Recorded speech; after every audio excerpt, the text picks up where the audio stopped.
जय श्री श्याम दोस्तों, आस्तिक कहानियों में आपका स्वागत है।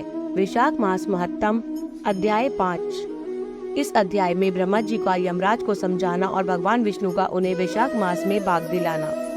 ब्रह्मा जी ने कहा, यमराज तुमने क्या आश्चर्य देखा? क्या तुम्हें खेद हो रहा है? भगवान गोविंद को एक बार भी प्रणाम कर लिया जाए तो वह 100 अश्वमेघ यज्ञों के अमृत स्नान के समान होता है। यज्ञ करने वाला तो पुनः इस संसार में जन्म लेता है, परंतु भगवान को किया हुआ प्रणाम पुनर्जन्म का हेतु नहीं बनता, मुक्ति की प्राप्ति करा देता है। जिसकी जीवा के अग्रभाग पर हरि ये दोष अक्षर विद्यमान है, उसको कुरुक्षेत्र तीर्थ के सेवन अथवा सरस्वती नदी के जल में स्नान करने से क्या लेना है। जो मृत्यु काल में भगवान विष्णु का स्मरण करता है, वह अभक्षय भक्षण आदि से प्राप्त हुई पाप राशि का परित्याग करके भगवान विष्णु के सायुज्य को पाता है, क्योंकि भगवान विष्णु को अपना स्मरण बहुत ही प्रिय है। यमराज इसी प्रकार वैशाख नामक मास भी भगवान विष्णु को प्रिय है, जिसके धर्म को श्रवण करने मात्र से मनुष्य सब पापों से मुक्त हो जाता है। उसके अनुष्ठान में तत्पर रहने वाला मनुष्य यदि मुक्ति को प्राप्त हो तो उसके लिए क्या कहना है। वैशाख मास में भगवान पुरुषोत्तम के नाम और यश का गान किया जाता है, जिससे भगवान बहुत प्रसन्न होते हैं। पुरुषोत्तम श्री हरि संपूर्ण जगत के स्वामी और हमारे जनक हैं। यह राजा कीर्तिमान वैशाख मास में उन्हीं भगवान के प्रिय धर्मों का अनुष्ठान करता है, जिससे प्रसन्नचित होकर भगवान विष्णु सदा उसकी सहायता में स्थिर रहते हैं। भगवान वासुदेव के भक्तों का कभी अमंगल नहीं होता, उन्हें जन्म मृत्यु जरा और व्याधि का भय भी नहीं प्राप्त होता। कार्य में नियुक्त किया हुआ पुरुष यदि अपनी पूरी शक्ति लगाकर स्वामी के कार्य साधन की चेष्टा करता है तो उतने से ही वह कृतार्थ हो जाता है।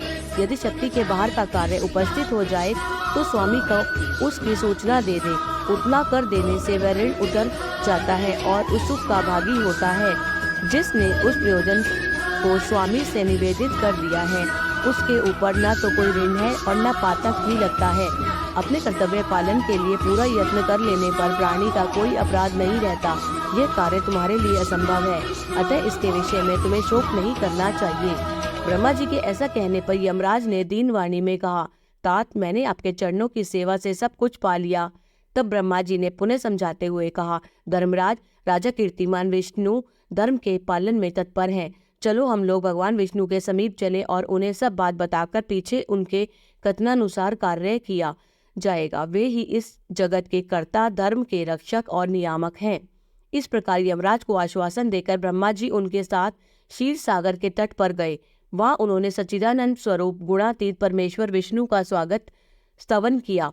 ब्रह्मा जी की स्तुति से संतुष्ट होकर भगवान विष्णु वहां प्रकट हुए। यमराज और ब्रह्मा जी ने तुरंत ही उनके चरणों में मस्तक झुकाया। तब भगवान महाविष्णु ने मेघ के समान गंभीर वाणी में उन दोनों से कहा, तुम लोग यहाँ क्यों आए हो? ब्रह्मा जी ने कहा, प्रभु, आपके श्रेष्ठ भक्त राजा कीर्तिमान के शासन काल में सब मनुष्य वैशाख धर्म के पालन में संलग्न हो आपकी अविनाशी पद को प्राप्त हो रहे हैं। इससे यमपुरी सूनी हो गई है। उनके ऐसा कहने पर भगवान विष्णु हंसते हुए बोले, मैं लक्ष्मी का त्याग दूंगा। अपने प्राण शरीर शिवस, कौस्तुभ मणि, वैजंती माला, श्वेत दीप, वैकुंठ धाम, क्षीर सागर, शेषनाग तथा गरुड़ जी को भी छोड़ दूंगा, परंतु अपने भक्त का त्याग नहीं कर सकूंगा, जिन्होंने मेरे लिए सब भोगों का त्याग करके अपने जीवन तक मुझे सौंप दिया है।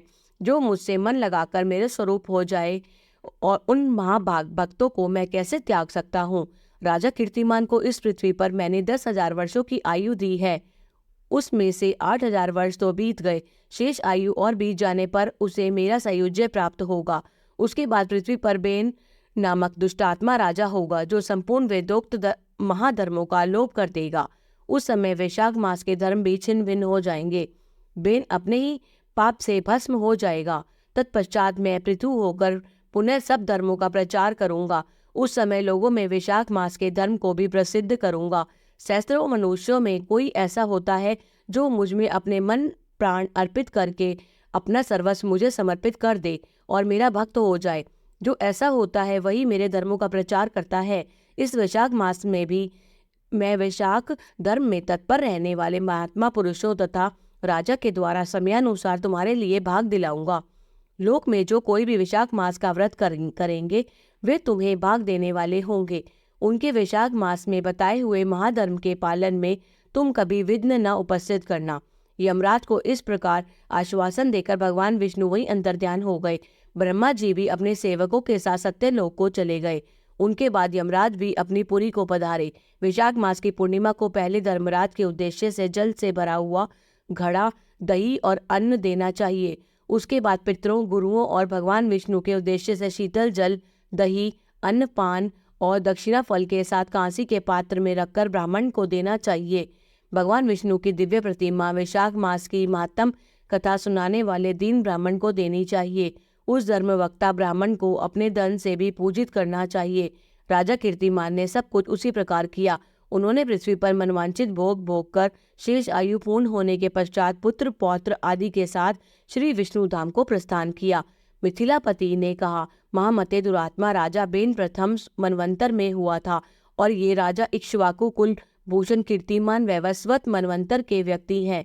ये बात पहले मैंने आपके मुख से सुन रखी है, परंतु इस समय आपने और ही बात कही है कि यह राजा जब वैकुंठवासी हो जाएंगे उसके बाद राजा बेन उत्पन्न होगा। मेरे इस संशय को आप निवृत्त कीजिए। श्रुतदेव ने कहा, राजन, पुराणों में भी विषमता प्रतीत होती है। वह युग भेद और कल्प भेद की व्यवस्था के अनुसार है। इसलिए कहीं कथा में समय की विपरीतता देखकर उसके अप्रामाणिक होने की आशंका नहीं करनी चाहिए। जय श्री श्याम।